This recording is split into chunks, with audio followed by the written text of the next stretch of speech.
If a hyperbola passes through the point 10, 16 and has vertices plus minus 6, 0 measures के साथ, then equation of normal at P. तो now focus here कि यहाँ पे जो बात हो रही है कि वो स्टैंडर्ड हाइपरबोला की बात हो रही है। तो मैं ये जानता हूं कि एक्स स्क्वायर अपॉन ए स्क्वायर और minus Y square upon B square equals to 1, ये इक्वेशन होती है। ठीक है ना। तो सबसे पहले नॉर्मल की इक्वेशन याद है या नहीं याद है, ये it's a secondary thing. First thing is that कि यहाँ वर्टिसेस ये हैं, तो वर्टिसेस इस टाइप से ये हाइपरबोला रहता है, तो ये पॉइंट रहते हैं। तो अगर मैं y को 0 कर रहा हूं तो x की वैल्यू प्लस माइनस 6 है, तो a की जो वैल्यू है, a की वैल्यू आ गई मेरे पास 6 आ गई। a की वैल्यू कितनी आ गई, 6 आ गई। ठीक है ना। कैसे आई, मुझे लगता है कोई भी दिक्कत नहीं है। यहाँ पे x को प्लस माइनस ये आएगा, तो y को 0 किया तो a की वैल्यू 6 आ गई। अब बात आती है, दूसरी बात क्या है कि एक्स स्क्वायर अपॉन 36 है minus Y square upon B square equals to 1 है। साथ में ये दे रखा है कि इस पे एक पॉइंट भी लाई कर रहा है, जो कि कितना है, 10, 16 है। तो 10 का मतलब क्या हो गया, 100/36 minus 1 is equals to 16 × 16/b square. तो बी स्क्वायर की वैल्यू कितनी आएगी भाई, बी स्क्वायर की वैल्यू आ जाएगी, या 64 आ गया। 64/36 is equals to 16 × 16/b square. तो ये मेरे पास आ गया अच्छे से, 8/6 इक्वल्स टू 16/b। कुछ बन रहा है। तो b की वैल्यू कितनी आ गई, ध्यान से देखिए, b की वैल्यू मेरे पास आ गई, यहां से ये 2 आया, 12 आ गई। बी की वैल्यू कितनी आ गई, 12 आ गई। तो मुझे लगता है इसमें कोई भी दिक्कत नहीं होनी चाहिए, बी की वैल्यू 12 आ गई और ए की वैल्यू भी क्लियर है हमें। तो बी की वैल्यू 12 आई, तो ये जो हाइपरबोला है कम से कम ये तो आ गया X square upon 36 minus Y square upon 144 equals to 1। ये हाइपरबोला आ चुका है और इसमें मुझे लगता है कोई भी दिक्कत नहीं होनी चाहिए। ठीक है। नाउ फोकस हियर कि अगर ये आ चुका है तो अब मुझे नॉर्मल की क्वेश्चन चाहिए थी। समटाइम्स क्या होता है कि नॉर्मल की क्वेश्चन याद होती है कुछ स्टूडेंट्स को।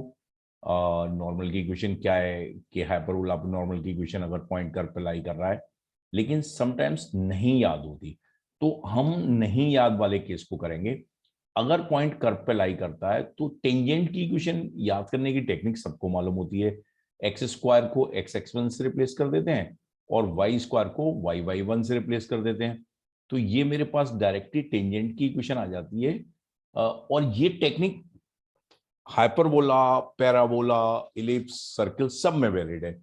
एक्स स्क्वायर को एक्स एक्स वन और वाई स्क्वायर को वाई वाई वन से रिप्लेस करेंगे, और एक्स को x plus x one by two, y को y plus y one by two, तो मेरे पास टेंजेंट की इक्वेशन आ जाएगी। अब ध्यान से देखिए, यहां पर जो स्लोप है, स्लोप मेरे पास कितना आ गया, स्लोप की अगर मैं बात करता हूं, स्लोप ऑफ टेंजेंट कितना आ गया, स्लोप ऑफ टेंजेंट ये मेरे पास आया x1 upon y1 b square upon ए स्क्वायर। सही है। ठीक है ना। तो ये निकालना कोई बहुत बड़ी बात नहीं है, ये तुरंत ही आ जाएगा।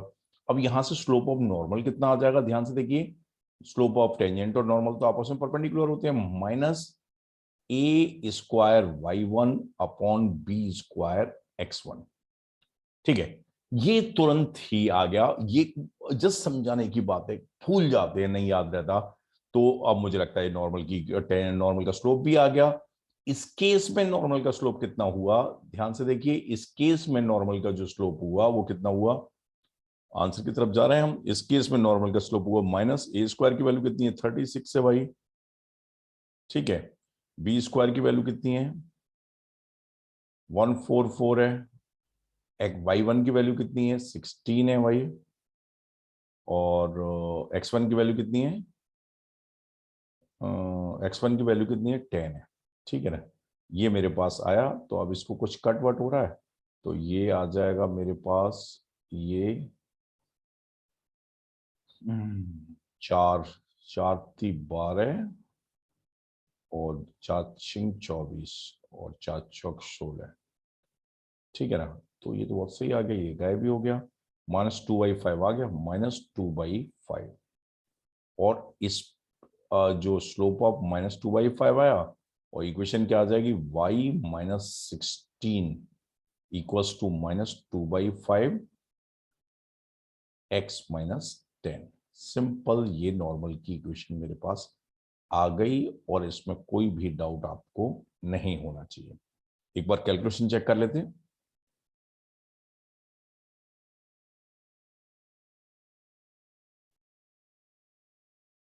मुझे लगता है इसमें कोई भी दिक्कत नहीं है और ये समझ में आ गया है। वैसे नॉर्मल की इक्वेशन याद रख लेनी चाहिए, लेकिन मुझे नहीं लगता कि कई बार जरूरत भी होती है, और ऐसे भी हम सॉल्व कर सकते हैं, और इसमें मुझे लगता है कोई भी दिक्कत है नहीं। ठीक है ना, समझ आ गया है।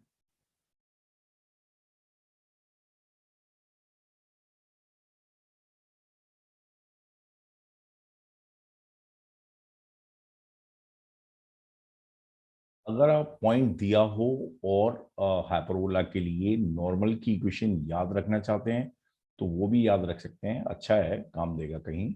ये मेरे पास रहता है, लाइक मैं यहाँ लिख रहा हूँ, अच्छे से ढंग से समझना। ये मेरे पास a² x/x1 plus sign change हो जाता है b² y/y1 equals to a² plus b²।